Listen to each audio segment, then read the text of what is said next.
કેશોદના અજાબ ગામે બીએસએનએલ નેટવર્કના ધાંધિયા ઉપભોક્તાઓ પરેશાન। ભારત સરકારની સસ્તી બીએસએનએલ નેટવર્ક સર્વિસ આજે અજાબ ગામમાં 45 દિવસથી બંધ હાલતમાં પડી છે। અજાબ ગામમાં આશરે 10,000 જેવી વસ્તી ધરાવે છે। આવા મોટા ગામની અંદર 2G, 3G, 4G network service લાંબા સમયથી બંધ હાલતમાં હોય, ઉપલા લેવલે કોઈ અધિકારી જવાબ આપતા નથી અને ટેલિફોનિક વાત પર 2G બંધ થઈ જશે અને કાયમી માટે એવા જવાબ આપે છે। માટે બીએસએનએલ વાપરવું હોય તો 4G અથવા તો 5G ફોન લઈ લો તો તમે વાપરી શકશો। નાના માણસોને સાદા ફોન જ વાપરતા હોય છે। મોટા ફોન લેવાની ગરીબ અને મધ્યમ વર્ગની લેવાની પોઝિશન ન હોવાથી અન્ય કંપનીની સરખામણીએ ભારત સરકારની બીએસએનએલ સર્વિસ બંધ થાય તો ગામડા સંપર્ક વિહોણા થઈ શકે છે। અજાબ ગામની અંદર બીએસએનએલ બિલ્ડિંગમાં પણ જર્જરિત હાલતમાં છે અને જે ગામની વચ્ચોવચ્ચ આવેલું છે। અન્ય કંપનીની તોતિંગ ભાવ વધારાના કારણે લોકો બીએસએનએલ તરફ પાછા વળી ગયા છે। ગામડાના નેટવર્કના પ્રશ્નો કાયમી માટે ઉકેલાવવો જોઈએ અને આમાં ભારત સરકાર ખાસ ધ્યાન આપે અને મોદી સરકારનું ડિજિટલ ઇન્ડિયાનું સપનું સાકાર કરવા માટે કાયમી માટે એક સારા નેટવર્કની જરૂરિયાત ઊભી થતી હોય છે। હાલ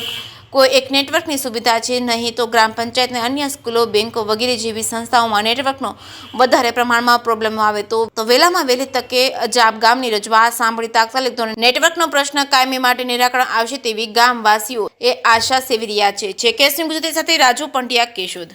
સંદીપ વડરિયા, ગામ અજાબનું આપણે આ બીએસએનએલ ટાવર આજે 45 દિવસ થયા, 1.5 મહિનો થયા બંધ છે।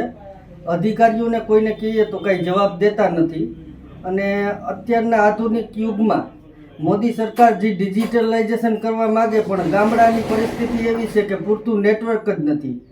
અત્યારે આઈડિયા, વોડાફોન, એરટેલ જેવી કંપની ભાવ વધારાને હિસાબે અત્યારે લોકો બીએસએનએલ તરફ વળ્યા છે, છતાં પણ બીએસએનએલ કોઈ પ્રકારનું ધ્યાન આપતી નથી અને અજાબ ગામની અંદર આપણે બીએસએનએલનું નેટવર્ક અવારનવાર બંધ હોય છે।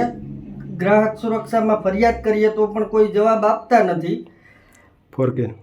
4G, 2G બે ટાવર બંધ છે અને 2G ટાવર સરકાર હાવ એવું કહે છે કે બંધ કરવા માગે તો 2G અત્યારે નાના માણસો વાપરતા હોય છે સાદા ફોનમાં, તો 2G મોબાઈલ ના હોય તો 4G કેવી રીતે પોસાય કે પબ્લિકને, કે નાના માણસો, ગરીબ માણસો 4G મોબાઈલ લેવાની કેપેસિટી નથી ધરાવતા, છતાં પણ સરકાર એવું દબાણ કરે કે 4G જ વાપરવું તો એવું કોઈ પરવડે નહીં।